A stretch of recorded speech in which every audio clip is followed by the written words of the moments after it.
पूछा है कैसा खाना बनाया तुमने, जरा भी स्वाद नहीं है। तुमसे अच्छी तो सौम्या है, क्या कमाल का खाना बनाती है वो। ओफो, क्या बात है विशाल बेटे, क्यों इतना गुस्सा हो रहा है?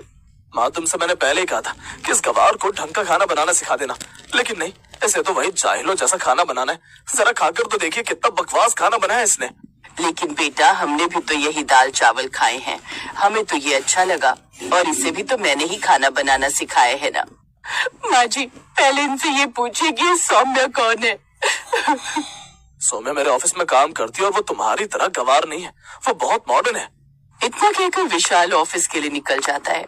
तभी उसकी 10 साल की बेटी रिया उससे कहती है, माँ दाल चावल बहुत अच्छे बने हैं, तुम रो मत, कल हमारे लिए फिर से ऐसे ही दाल चावल रोटी बनाना। दरअसल कुछ साल पहले पूजा की विशाल से शादी हुई।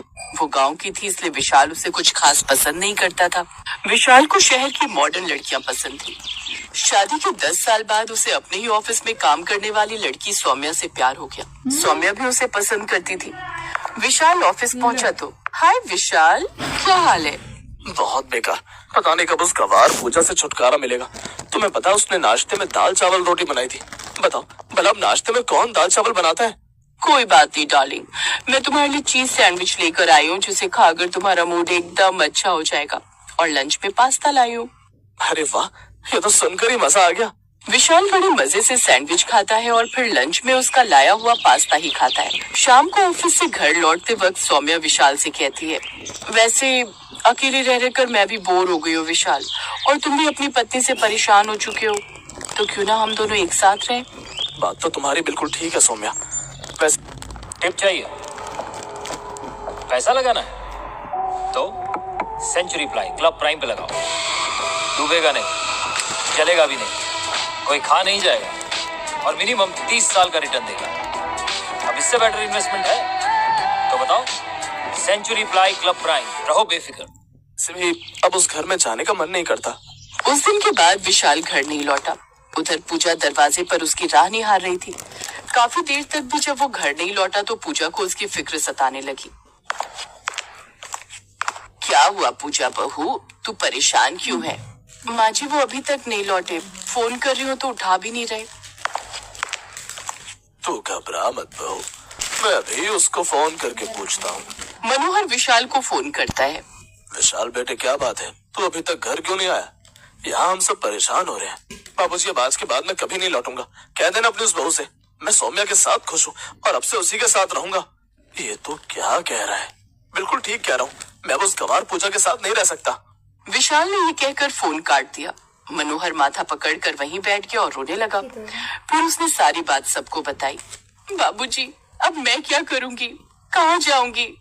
माँ पापा ने ऐसा क्यों किया? माँ रो मत बहू, उसने तुम्हारे साथ ही नहीं हमारे साथ भी धोखा किया है। अब इस बुढ़ापे में हम कहाँ जाएंगे? मकान का किराया, घर खर्च सब कैसे होगा? इस सदमे से सभी घर वाले दुखी थे। कुछ महीने तक तो जैसे तैसे घर खर्च चलता रहा, लेकिन फिर बड़े थोड़े बहुत पैसे भी खत्म हो गए और एक रोज मकान मालिक किराया मांगने आ गया और किराया न दे पाने के कारण उन सबको घर से निकाल दिया। बेघर होने के बाद वो चारों एक टूटी फूटी झोपड़ी में जाकर रहने लगे। मुझे माफ करना माँ बाबूजी, मेरी वजह से आप सबको भी ये दिन देखने पड़ रहे हैं। तेरी वजह से नहीं बहू, बल्कि उस नालायक विशाल की वजह से।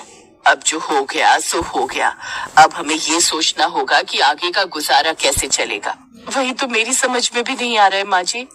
माँ इसमें सोचना क्या, जैसे दाल चावल रोटी बनाकर आप हमें खिलाती हो वैसे ही आप ठेले पर बनाकर बेचो, देखना कितने पैसे कमाओगी। आप तो जानती ही हो शहर में रहने वाले लोग सारा दिन बाहर काम करके बाहर का तला भुना जंक फूड खाकर कितना परेशान हो जाते हैं और वो घर जैसा खाना ढूंढने लगते हैं। अगर आपके हाथ की वो स्वादिष्ट दाल चावल रोटी खाएंगे तो खुश हो जाएंगे। बात तो तुम्हारी बिल्कुल सही है रिया, ये विचार तो मेरे दिमाग में आया ही नहीं। लेकिन बहू इसके लिए पैसे कहाँ से आएंगे? हाँ बहू, हमारे पास तो फूटी कौड़ी भी नहीं है। तभी पूजा को अपना मंगलसूत्र याद आता है जो उसने गले में पहना था।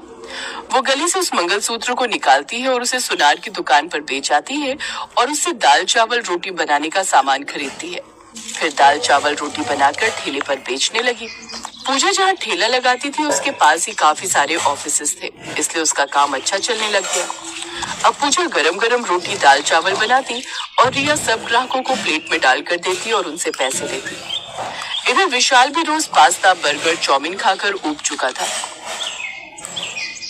आज डिनर में क्या बन रहा है सौम्या? पास्ता और ब्रेड बनाइए। उफ यार, मैं तंग आ गया हूँ रोज रोज पास्ता सैंडविच और नूडल्स खाकर। तुम्हें रोटी सब्जी बनाने नहीं आते क्या?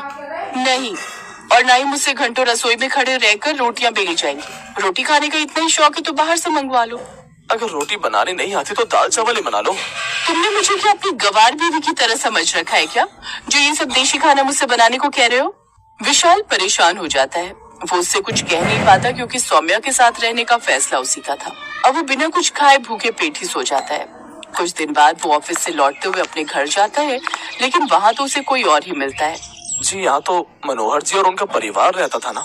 रहते होंगे, लेकिन पिछले 4 महीनों से तो मैं यहाँ किराए पर रह रहा हूँ। वो परेशान होकर वापस घर आ जाता है। इधर पूजा अब अच्छे खासे पैसे कमा रही थी। ये लीजिए आपकी दाल चावल रोटी। वाह क्या स्वाद है इनमें, खाकर दिल खुश हो गया। ऐसा कर 1 प्लेट और लगा दे।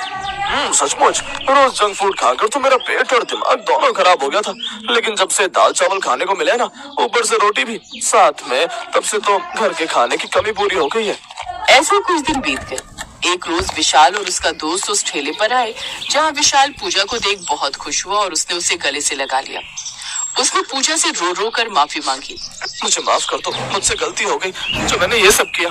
तुम लोगों को मैंने कितना ढूंढा, तुम्हारे हाथों के दाल चावल रोटी खाने के लिए तो मैं तरस गया था पूजा। मुझे तुम सबकी बहुत याद आ रही थी। अब मैं तुम सबके बिना नहीं रह सकता। पूजा और रिया के साथ बाकी सबने भी उसे माफ कर दिया। अब वो सौम्या को छोड़ हमेशा हमेशा के लिए वापस लौट आया। अब उसने वो नौकरी छोड़ दी और पूजा के साथ उसका हाथ बटाने लगा।